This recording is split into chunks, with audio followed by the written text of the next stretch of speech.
말씀은 보이는 것은 잠깐이지만 보이지 않는 것은 영원합니다 라는 말씀으로 하나님 말씀 함께 나누도록 하겠습니다.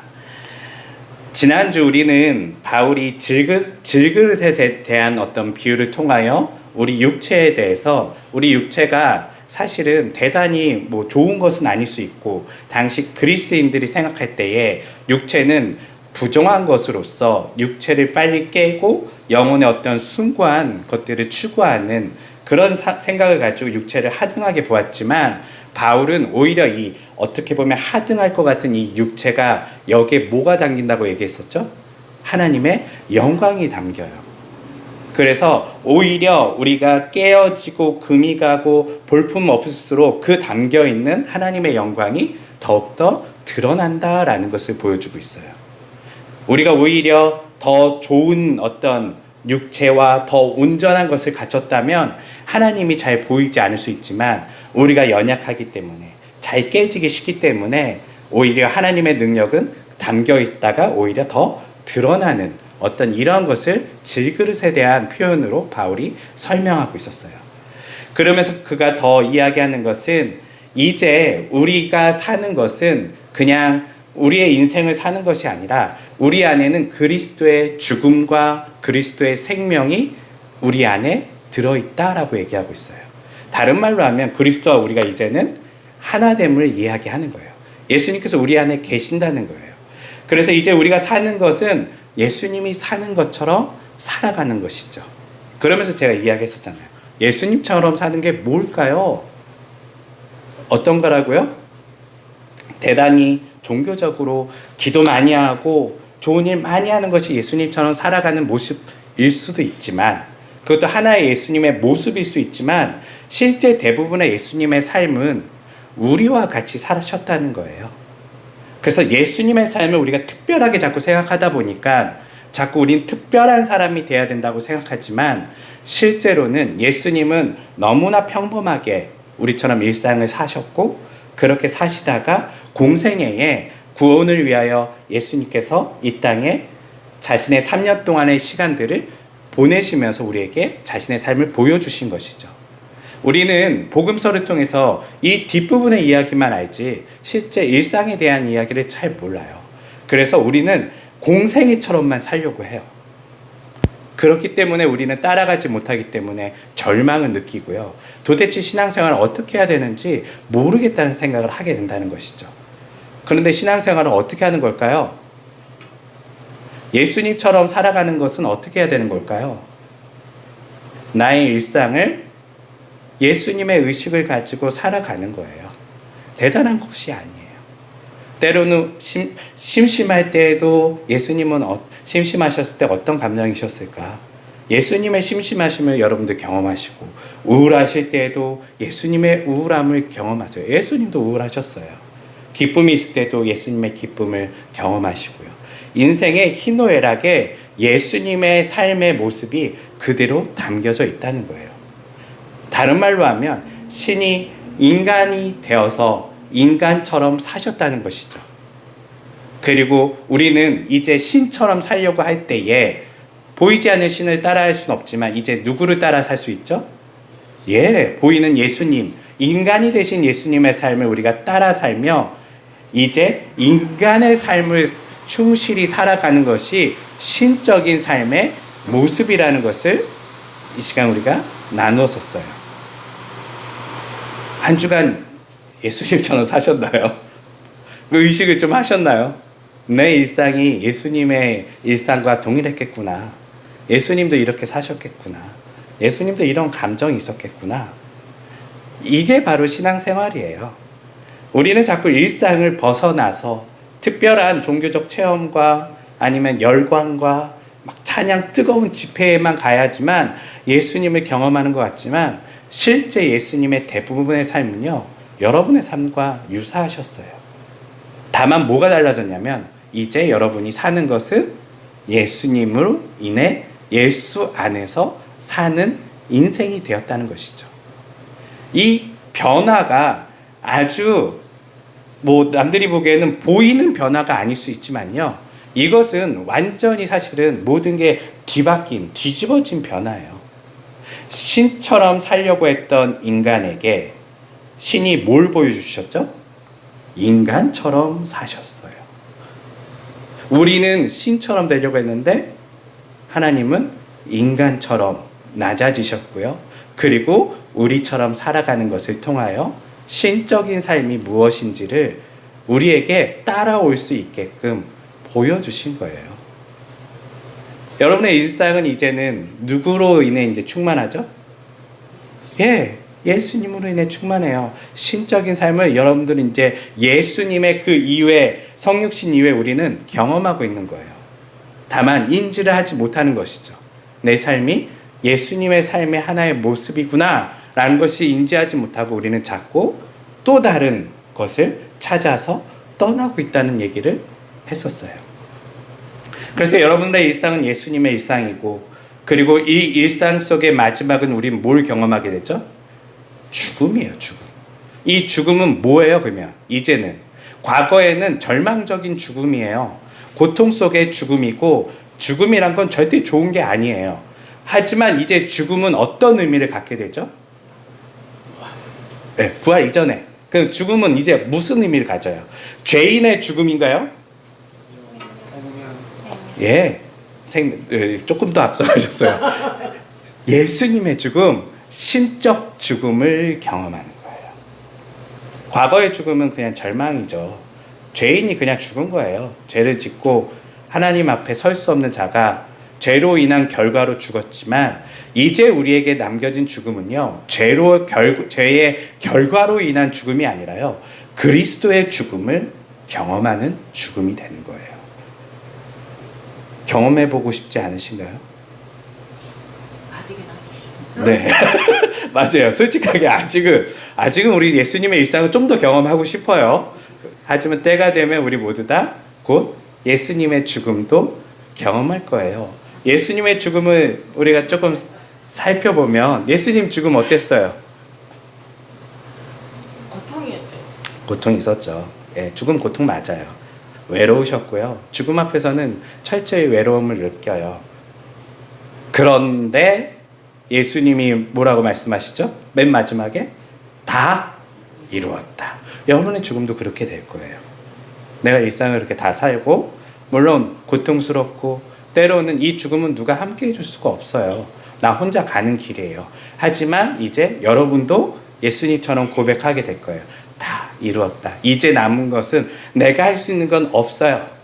이제 나는 죽고, 이제 부활의 하나님의 능력이 이 죽음을, 우리가 죽은 우리를 다시금 살리셔서 우리를 예수님의 그 부활처럼 우리도 부활 생명에 동참시키시는 일이 남은 것이죠. 그래서 여러분의 인생의 모든 처음과 끝은요, 과거에는 죄인의 인간의 탄생과 죽음이었는데, 이제 그리스도 이후에는요, 예수님의 삶을 경험하는 삶과 태어남과 죽음. 자, 이렇게 해서 지난주 말씀이 정리가 됐습니다. 오늘 말씀은 사실 이 4장의 말씀이요, 굉장히 어떻게 보면 하나하나 살펴볼 게 되게 많아요. 그래서 이 말씀은 더 쪼갤 수도 있지만, 오늘은 이제 12절부터 18절까지 같이 보았는데요. 오늘 말씀에 보면 바울이 그러면서 이렇게 얘기해요. 그러므로 우리 안에는 죽음의 세력이 떨치지만 여러분 안에는 뭐가 약동한다고요? 생명이 약동한대요. 바울의 삶에 여기서 우리는 누구예요? 다양한 우리가 나오거든요. 여러분 고린도후서 4장을 볼 때 이 우리라고 할 때 어떨 때는 바울 일행을 얘기하고요, 어떨 때는 우리 모두 그리스도인들 모두를 얘기하고요. 그래서 조금 헷갈리기는 해요. 보면요, 정확하게 얘기 안 하고 우리는 이렇게 얘기하고 있어서요. 그런데 오늘 이 12절에 보면 우리와 여러분을 우선 구분하면서 여기서의 우리는 바울 일행을 얘기해요. 바울 일행에는 뭐가 지금 세력을 떨치고 있다고요? 죽음의 세력이 떨치고 있대요. 무슨 말일까요? 앞서 이야기한 것처럼요, 이제 바울의 삶에 지금 이제 마치 예수님이 죽음을 향해 예루살렘으로 계속적으로 달려가듯이 바울 일행도요, 이제 삶이요, 우리처럼 평범한 삶이 아니라요, 공생애적 삶에 지금 들어간 것과 같아요. 그래서 죽음을 향해 달려가요. 그래서 날마다 마치 살 소망이 없는 사람들처럼요, 위험한 곳에 들어가고 어려운 곳에 들어가고 내일 죽을지 모르는 그 일을 오늘 해요. 복음을 전하는 데 있어서 그들이 늘 생명의 그 안전함을 포기하고 죽음을 향해 달려가요.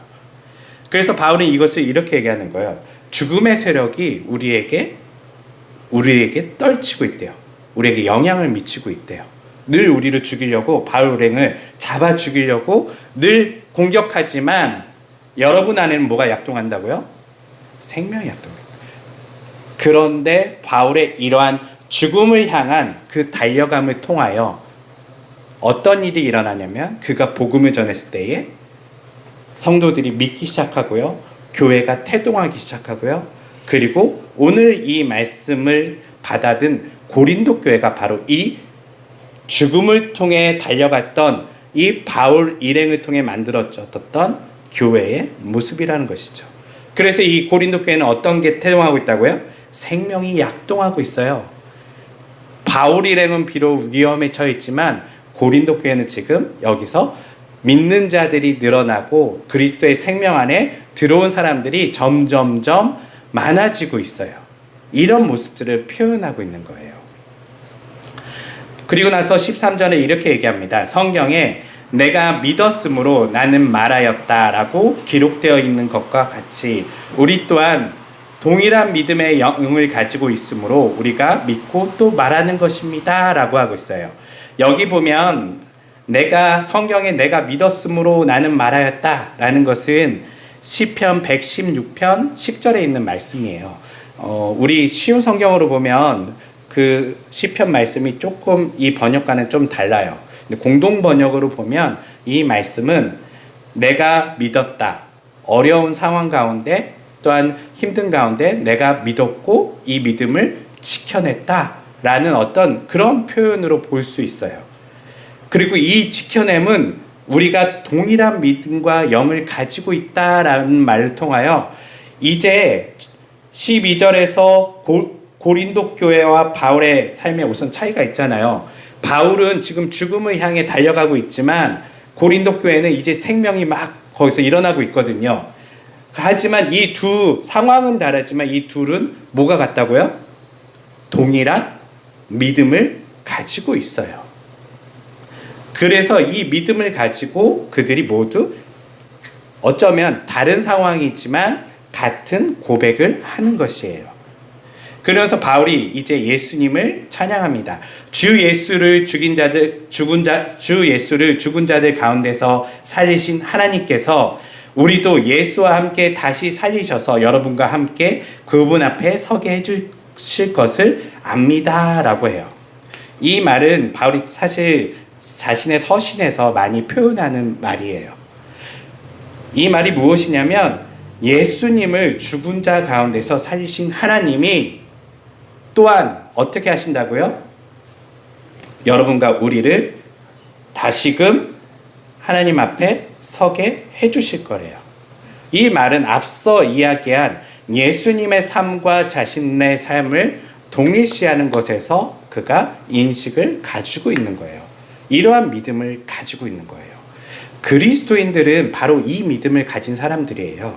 여러분들은 누구와 하나 된 사람이라고요? 예수 그리스도와 하나 된 사람이에요.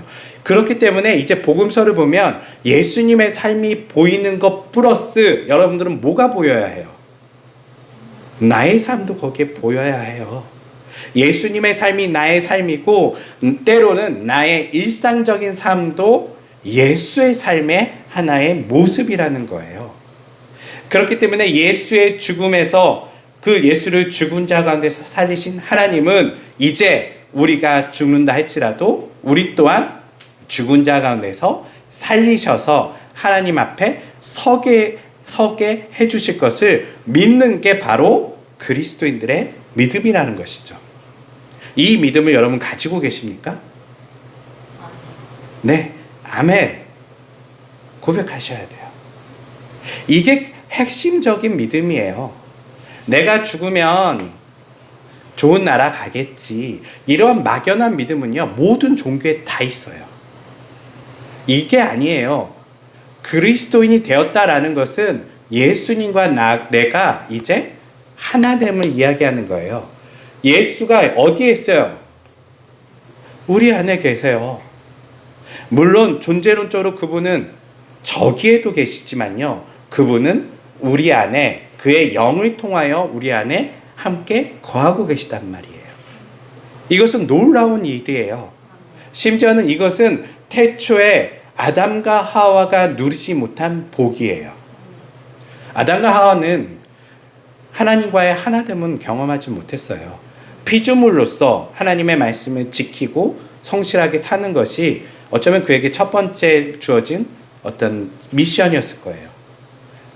그런데 그에게는 그런 부분 때문에 이제 자신이 선택적으로 죄를 짓기도 하고 때로는 순종하기도 했었어요. 그러면 여러분들은 아담과 하와와 뭐가 다릅니까? 여러분들 죄 지어요, 안 지어요? 지어요. 아담과 하와의 수준을 넘어서 우리는 더 다양한 죄들을 짓고 더 다양하게 하나님을 거역하면서 살아요. 그런데 왜 우리가 아담과 하와보다 나아요? 뭐가 나아요? 예, 아담과 하와는요, 하나님과 동일하게 하나님이 그 안에 계시지 않았어요. 예. 그런데 우리는요, 이제 하나님이 우리 안에 계시고요. 그리고 우리는 누구 안에 있어요? 반대로. 예, 그리스도 안에 있어요. 이 고백은 사실 우리가 느끼지 못해서 그렇죠. 이것은 신적 세계에 하나님이 우리를 초청하신 거예요. 예수님께서 요한복음 17장에 기도하세요. 아버지, 내가 아버지와 하나인 것처럼 그들도 우리 안에 있어 우리와 하나 되게 해주세요.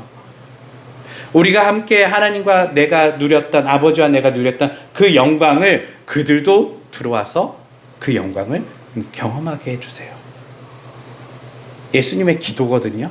그리고 이 기도가 예수님의 모든 사역을 통하여, 특별히 예수님의 죽으심과 부활을 통하여 이제 성취됐어요. 이제 우리는요, 하나님 안에 들어갈 수 있어요. 우리는 자꾸 우리가 예수 안에 있어요 라고 하는 것을 추상적으로 생각하지만요, 이제 우리는요, 정말 예수님 안에 있는 거예요. 예수님 안에 있다는 것은 여러분 예수님과 분리될 수 있어요, 없어요? 분리될 수 없어요. 그래서 죄를 짓는 순간에도 여러분들은 누구와 함께 있는 거예요? 네, 이게 핵심이에요. 그리스도의 사역을 한번 살펴볼게요. 예수님이 처음 이 땅에, 제가 늘 얘기하잖아요, 이 땅에 오신 그 성육신의 사건이 이거에 대한 아주 명확한 증표예요. 과거에 이스라엘 백성들은요, 하나님은 어디 계신다고 생각했냐면요, 성소에 계신다고 생각했어요. 그리고 이 성소에 들어가기 위해서는 이스라엘 백성들이 반드시 해야 될 일이 있었어요. 그게 뭐였죠? 자기 죄를 씻는 거예요. 동물을 죽여서 그것을 제물로 바치고 자신을 속죄해서 깨끗하게 온전한 상태로 하나님의 성소에 들어가는 거예요. 그것도 아주 특별한 사람들만, 제사장들만요. 죄가 조금이라도 있으면 죽어요. 이거에 그들이 생각한 하나님에 대한 인식이에요. 아담과 하나님과의 관계와 아주 비슷하죠. 이 생각을 가졌던 이들에게 하나님께서 그들을 사랑하셨대요. 요한복음에 말하는 것처럼 하나님께서 그들을 사랑하셔서 독생자를 보내주셨는데, 이게 아주 중요한 핵심이에요. 독생자가 어디로 왔어요? 성소로요? 어디로 오셨죠? 예, 우리 안에, 우리의 일상 안에 들어오셨어요. 인간의 육체를 입고요. 그리고 그분이 우리와 같이 사셨어요. 우리와 같이 사셨다는 것은 우리처럼 사셨다는 말도 되지만 우리와 함께 사셨어요. 누가요? 예, 하나님의 아들이신 예수님께서요. 여기서부터 사실은 복음은 이미 우리에게 모든 것을 보여주고 있어요. 내가 너희 안에 들어와서 살겠다라는 그 성육신의 약속은요, 이렇게 예수님의 태어나심부터 우리 안에 이미 성취된 거예요. 그리고 이 약속은 점증적으로 더욱더 확대돼서 이제 그리스도의 죽으심과 부활하심을 통하여 우리 안에 있었던 마지막 속죄에 대한 부분들을 예수님이 친히 자신의 십자가에서 죽으심으로 우리의 죄를 담당하시고, 그리고 이 모든 처벌을 본인이 짊어지셨죠. 그리고 나서 이제 다 이루신 거예요. 우리와 함께 계셨지만 우리가 없어서 함께 계신 게 아니라 죄가 있어도 그분은 함께 계셨지만 이 처벌을 우리가 면할 방법은 없잖아요. 하나님 우리를 사랑하시지만 여전히 우리는 죄인인 것은 사실이거든요. 그리고 죄의 싹은 사망인 것도 하나님의 온전하신 말씀이었고요. 그런데 예수 그리스도께서 친히 우리를 대신하여 죽으심으로 이 죄에 대한 모든 것을 해결하셨어요. 그리고 이제 우리에게 남은 건 뭐만 있죠? 그리스도 안에 사는 거예요. 그리스도께서 우리 안에 사시고 우리도 그리스도 안에 살면서 이제 하나님의 생명을 누리고 경험하고, 반대로 생각하면 우리의 일상 속에 하나님을 경험하는 것, 우리의 일상이 하나님의 삶과 동일하게 살아가는 것, 이것이 시작된 것이 복음의 시작 중에 하나예요. 우리는 자꾸 더 많은 것을 바라요. 특별한 것이 더 있겠지. 천사들처럼 사는 것이 더 멋있어 보이겠지. 영적인 삶을 강구하면서 살아요. 그리스도인이 됐음에도 불구하고 끊임없이 산에 올라가서 나무 붙들고 기도해요. 뭘 기도하고 있는 거예요? 이 땅의 삶을 벗어나서, 이 땅의 괴로움과 어려움을 벗어나서 더 나은 삶을 달라고 기도하고, 때로는 영적인 보이지 않는 어떤 세계에 지금보다 더욱더 내가 업그레이드 돼서 더 나은 사람이 되게 해달라고 기도해요. 근데 이게 복음인가요? 이 부족함이 있다는 건 복음이 아니잖아요. 하나님 우리를, 예수님께서는요, 온전하게 우리를 만드셨어요. 더 이상 여러분은 더 나은 존재가 되실 필요가 없어요. 이미 여러분은 어떤 존재라는 거예요? 그리스도와 하나 된, 한 몸 된, 이제 여러분은 신적 존재에 이미 들어가셨어요. 뭘 더 하시려고 하세요? 금식해서 뭘 더 이루시려고 하세요? 더 기도 많이 해서 뭘 더 이루시려고 하세요? 예수 잘 믿으면 그러면 어떤 모습일까요? 그리스도를 닮아가는 모습. 그 그리스도의 모습은 평범하게 살아가시면서 나의 자신의 친구들을 돌보시고, 이웃들을 돌보시고, 아픈 자들을 돌보시고, 외로운 자들과 대화하시고 식사하셨던 그리스도를 닮아가는 게 신적 삶의 모습이에요. 이런 사람 있어요? 없어요? 여기 있으시잖아요. 여러분들 그렇게 사시잖아요. 남이 자꾸 산다고 생각하지 마세요. 여러분 온전하지, 물론 우리 안에 부끄러운 부분이 여전히 있어요. 하지만 부끄러운 부분이 있지만 또한 그리스도처럼 사는 모습도 우리 안에 있어요, 없어요? 있어요. 그 부분에 감사하라는 거예요. 우리의 부족한 부분은요, 하나님께서 채우실 거예요. 그래서 질그릇이잖아요. 깨어질 것 같은 아주 연약한 질그릇이라는 것은 하나님의 능력이 우리 안에 드러나기 위해서 우린 여전히 육신을 입고 있어요. 그런데 이 부족함은 과거에는 죄인의 그냥 형벌을 받아야 되는 죄인의 부족함이었지만, 지금의 부족함은요, 하나님의 영광을 담은, 하나님의 능력을 보여주기 위해 존재하는 부족함이에요. 완전히 모든 게 뒤집어진 거예요. 예수 믿어도 일상이 똑같던데요. 똑같아야죠. 하지만 이제 여러분들은 모든 개념과 생각과 존재가 바뀐 거예요. 다른 말로 하면 여러분들이 과거에는 거지였는데 왕자로, 왕의 자녀로, 왕의 손녀로 여러분들이 입양됐다면 여러분들의 삶에 변화가 있어요, 없어요? 삶의 변화는 별로 없죠. 입양됐어도요. 나는 나잖아요. 내가 좋아하는 것 똑같고 먹는 것 똑같고 입는 것도 물론 더 좋은 옷을 입을 수 있지만 그냥 나긴 해요. 근데 뭐가 바뀌었어요? 존재가 바뀐 거예요. 인식이 바뀐 거예요. 과거의 나와는 똑같지만 완전히 달라요. 난 거지의 자식이 아니라 이제 왕의 자녀가 되어진 거예요. 이것이 복음에 주는, 우리에게 주는 아주 중요한 핵심이에요. 그러면서 바울이 이렇게 얘기를 해요. 이 모든 것은 누구를 위해 있냐면 우리들의 유익을 위해 있대요. 하나님의 은혜는 점점점 우리 안에 풍성히 임할 것이고요. 그렇게 그것을 통하여 우리는 더 감사함으로 하나님께 영광을 돌릴 거래요. 맞아요. 우리는 아직은 사실 이걸 제가 설명하지만 이게 다 와닿지 않아요. 여전히 누군가 나에게 너는 왕의 자녀야 라고 얘기했지만 정말 그럴까? 그리고 여전히 나의 삶은 거지 같은데, 나의 삶은 여전히 거지의 습성이 남아있는데, 이런 생각을 하면서 에이 내가 무슨 왕이야 라고 하면서 다 때려치고 거지 굴 속에 들어가고 싶을 때도 있을 거예요.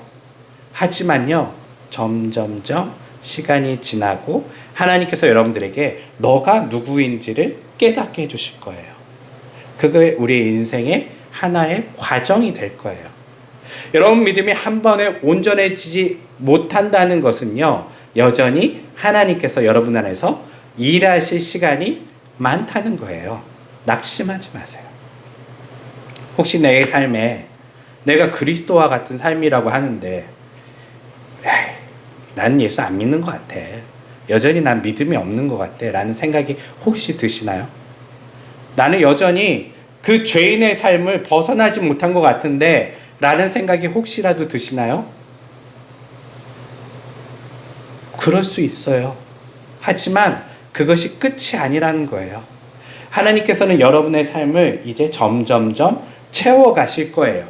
그리스도를 닮아가는 삶으로요. 그 과거의 죄인의 흔적들은 점점점 사라질 거고요.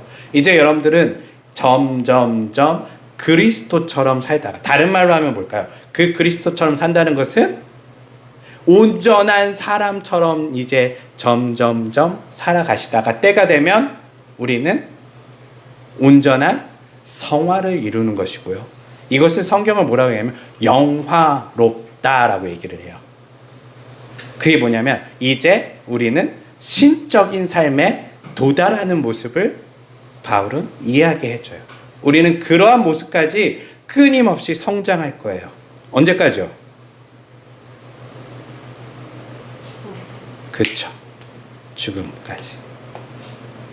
그 죽음을 통하여 우리는 사실 죽음이 우리에게 미치는 많은 영향을 다 알지는 못해요.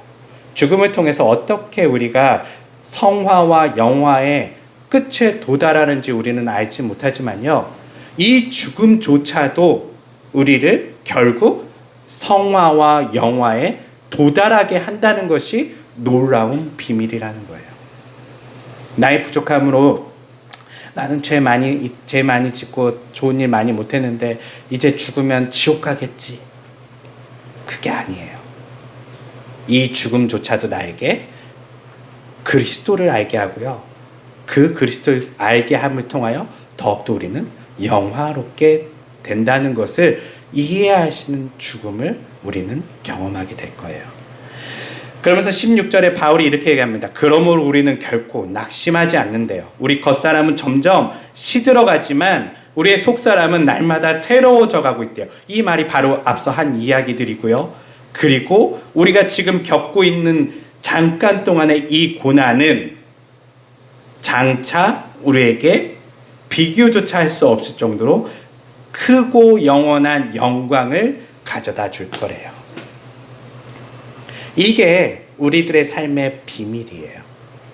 우리 삶에 있어서 바울이 이야기한 것처럼요, 여전히 우리는 죄인으로서 살아가는 것 같고 우리의 삶에는 고난이 닥치고 어려움이 닥치고 이 수많은 어떻게 보면 희노애락이 뒤섞여서 끊임없이 우리를 요동하지만 우리는 결코 낙심하지 않아요. 왜냐하면 이 모든 것은 결국 어떻게 쓰이는 거예요? 우리를 하나님의 닮은 영화로운 사람으로 변화시켜 가는데 모든 것이 쓰이기 때문에 그렇다는 것이죠. 여러분들의 부족함은 뭘 위해 존재할까요?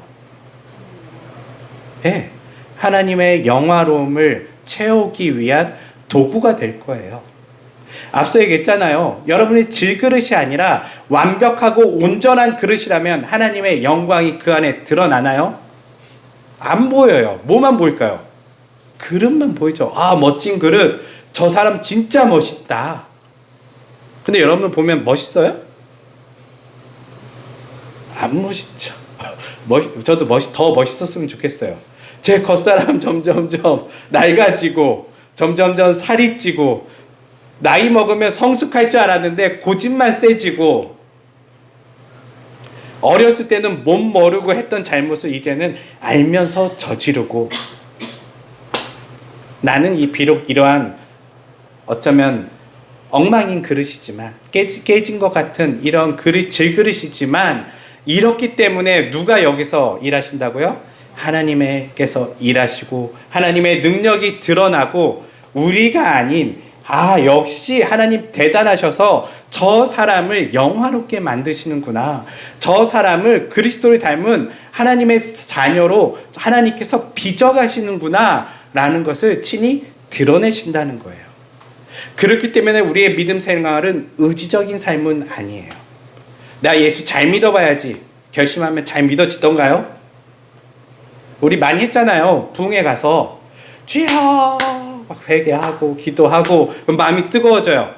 이제 절대 내가 누구한테도 나쁜 짓 하지 않고 내가 남편과 아내와 싸우지 않고 내가 좋은 마음으로 세상 모든 사람을 용서하고 살아가야지라고 그때 작정하지만 바로 집에 오면 어떻게 돼요?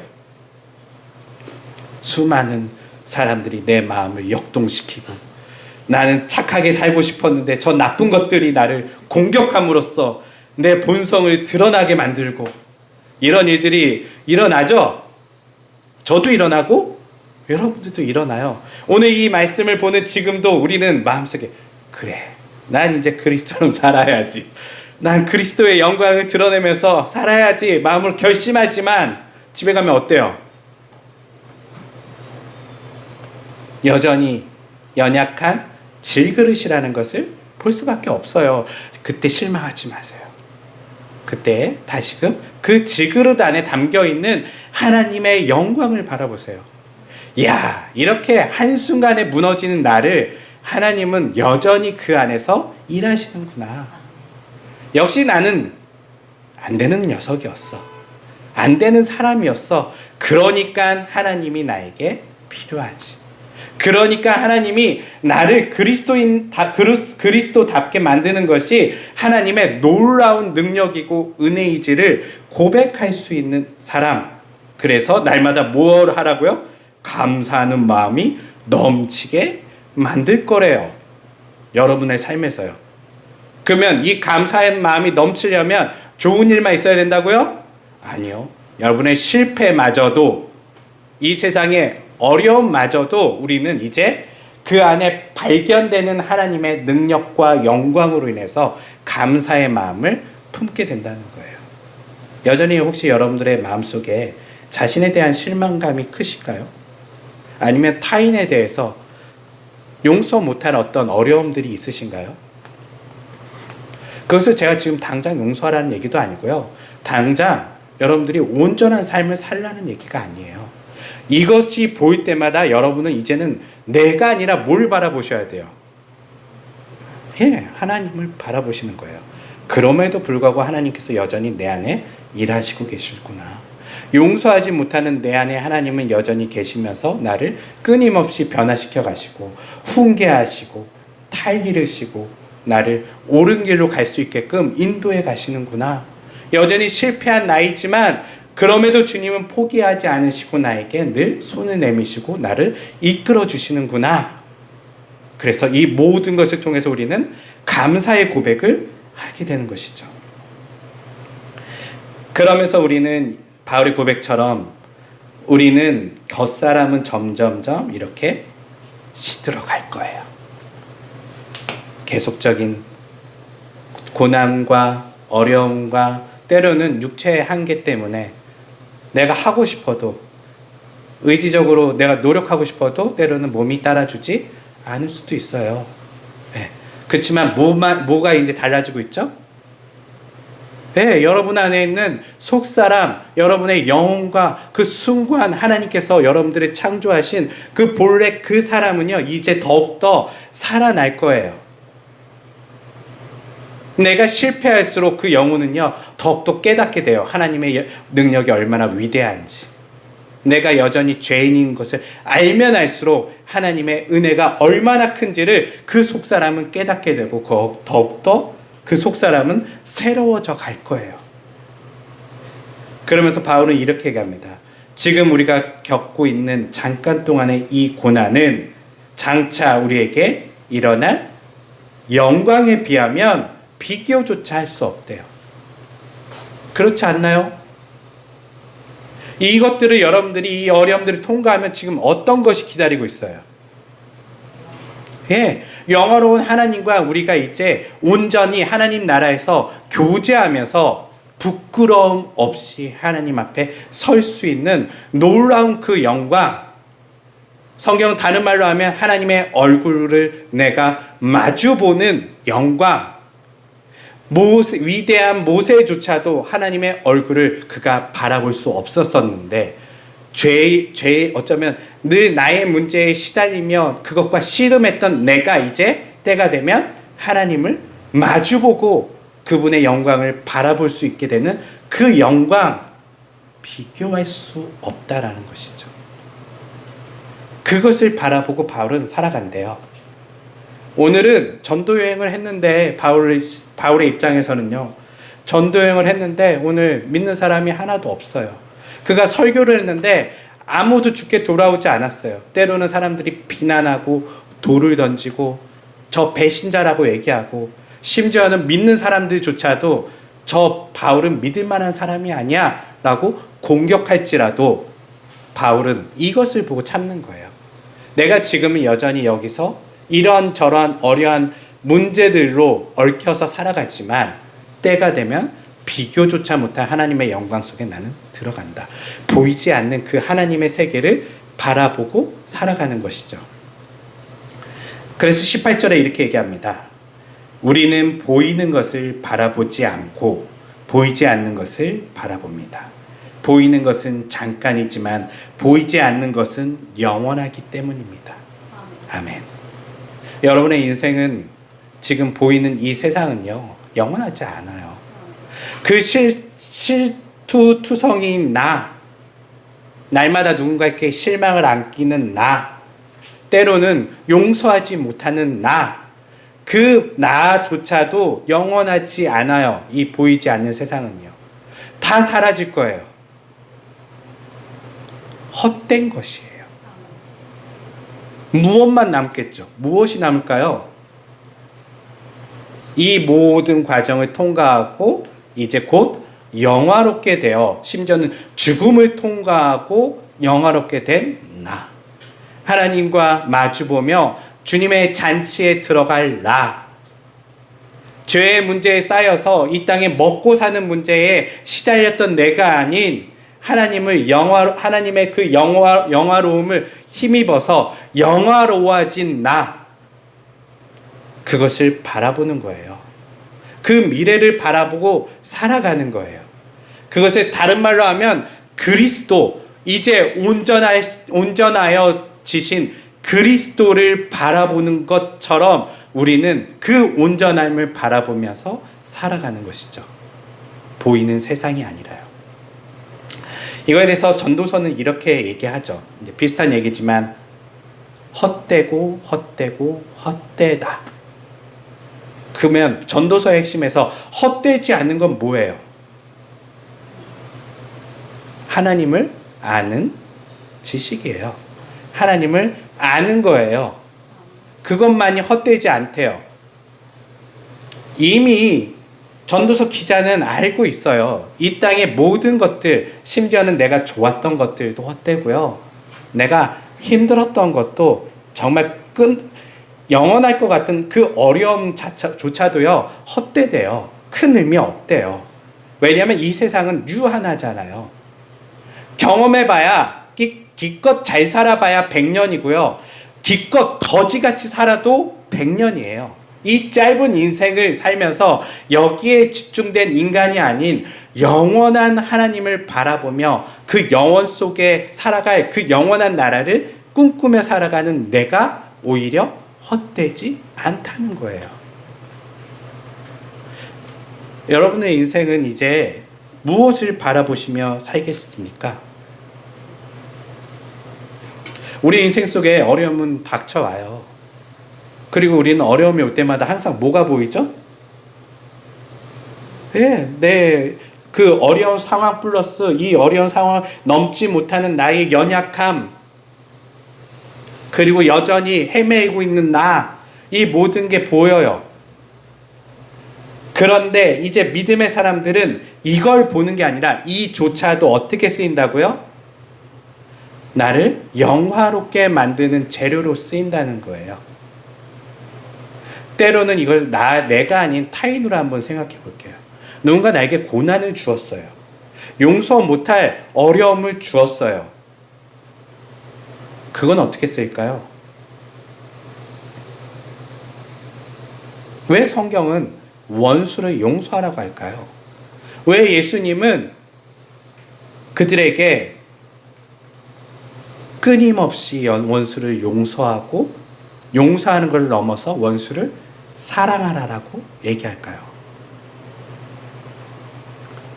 왜냐하면 이 원수의 행동이 잘했어요, 잘못했어요? 악한 자의 행동은 잘못했죠. 하지만 하나님은 어떤 분이에요? 하나님은 선하신 분이시고 이 모든 상황조차 이미 보고 계세요. 알고 계세요. 그리고 하나님은요, 이 모든 상황을요, 모든 어쩌면 이 원수가 저지른 그 악행들까지도 하나님께서는요, 그것을 재료를 삼아서 나를 영화롭게 만드실 거예요. 이게 믿음의 사람의 모습이에요. 믿음의 사람이 아닌 사람들은 어떨까요? 그 원수를 바라보면서 증오심을 키우다가 오히려 그 영혼이 파멸하겠죠. 믿음의 사람은 누구를 바라보는 거예요?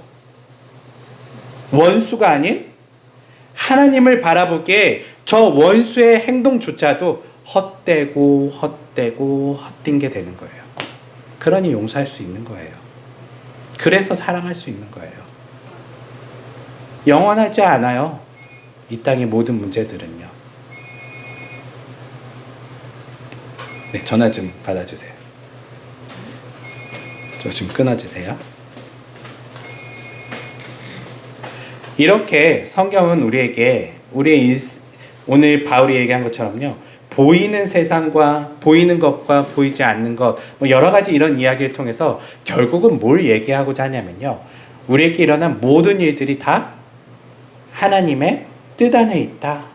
그리고 이것을 통하여 하나님께서 우리를 영화롭게 만드시려고 한다라는 것을 이야기하고 있고요.